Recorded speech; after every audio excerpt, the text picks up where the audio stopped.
hotels and wherever. I wish you a wonderful evening. But let me say very candidly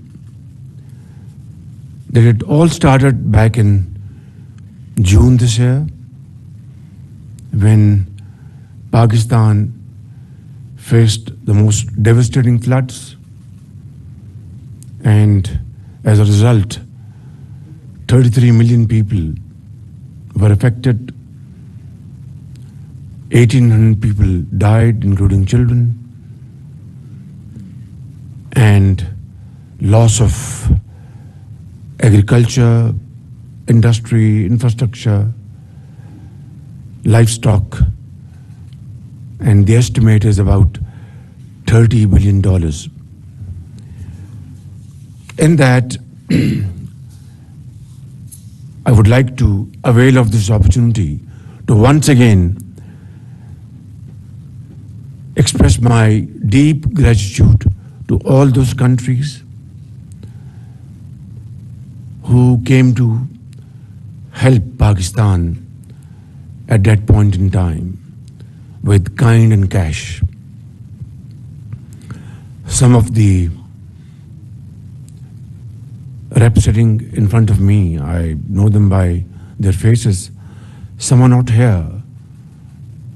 But I want to say in no uncertain terms that this contribution on your part was most valuable in this hour of need. And then, of course, within Pakistan, philanthropists, they came forward and contributed immensely to support our brothers and sisters in Sindh and Balochistan and other parts of Pakistan. And then, of course, provincial governments did a remarkable job, particularly the government of Sindh, led by Chief Minister Shah Sahab, and in Balochistan, Chief Minister Bazanjo Sahab, and of course other provincial governments as well, along with NDMA and PDMAs. And what Foreign Minister Bilawal Bhutto was able to reflect at international forums, along with Shehri Rahman Sahiba, and a remarkable job done by our Information Minister to make all this happen, was a reflection of what provincial governments and these institutions had done back home during those trying months, June, July, August, September. Those of you who have been to these places, I know our foreign friends have been there. It was nothing but sea flowing all over, and houses and villages and cities completely inundated, submerged. And at that time, the people of Pakistan, federal government and provincial governments and related institutions did a remarkable job. And it is for the first time that international forum, through a dedicated teamwork, Pakistan's voice was heard, loud and clear. Loss and damage was something like a sleeping beauty for decades. But for the first time, it was articulated most ably by our team, led by Foreign Minister Bilawal Bhutto, by Mohtarama Shehri Rahman Sahiba, and she did a terrific job at Sharm el-Sheikh, and I am a witness to all this. Bilawal Bhutto made a fantastic job as Foreign Minister, interacting with his counterparts, trying to convey the message that we are seeking justice and not charity.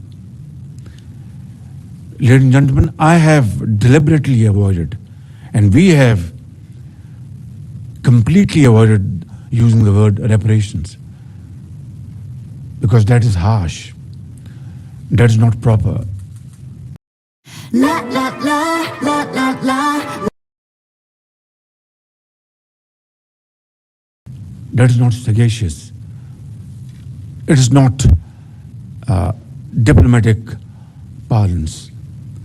But certainly, we are seeking justice, because what has happened to us, I hope and pray to Allah Almighty, won't happen to any other country in times to come. But what Shari Rahman Sahib has said, she has put words in my mouth, it's her words, that what has happened in Pakistan will not stay in Pakistan. And this, unfortunately, is hard and harsh truth. And therefore, our friends in global north, they should, and they have realized